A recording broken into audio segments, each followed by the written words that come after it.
മഹത്വം ഉണ്ടായിരിക്കട്ടെ. ഞാൻ Angel Annie George, CSI Ascension ചർച്ചിലെ ഒരു സഭാംഗമാണ്. ജേർണി ത്രൂ ദ സാംസിന്റെ 161 ദിവസത്തിലേക്ക് ഏവർക്കും സ്വാഗതം.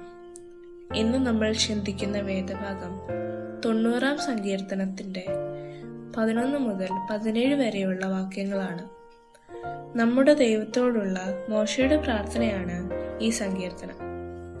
മോശയുടെ സഹോദരനും പുരോഹിതനുമായ അഹ്റോൻ മരിച്ചപ്പോൾ എഴുതിയ ഒരു പ്രാർത്ഥനയും കൂടിയാണ് ഈ സങ്കീർത്തനം. ദൈവം ആഗ്രഹിക്കുന്ന വഴിയിൽ കൂടി തന്നെ പോകണമെന്നാണ് ദൈവത്തിന്റെ ആഗ്രഹം.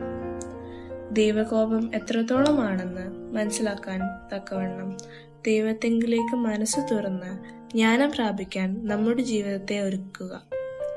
ദൈവത്തിന്റെ വരവിനെ കാത്താണ് നമ്മൾ ഓരോ ദിവസവും ഉറക്കമുണരുന്നത്. ജീവിതത്തിൽ നമ്മൾ അനുഭവിച്ച സങ്കടങ്ങൾക്കും പ്രതിസന്ധികൾക്കും തക്ക പ്രതിഫലത്തിനായി നമ്മൾ കാത്തിരിക്കുന്നു. ദൈവത്തിന്റെ മഹത്വം എത്രത്തോളമാണെന്ന് നമ്മുടെ തലമുറ അറിഞ്ഞു വളരുവാൻ ഉള്ള അവസരം ദൈവം നമ്മൾക്ക് തരുമെന്നുള്ള വിശ്വാസത്തിൽ ജീവിക്കാൻ കഴിയട്ടെ.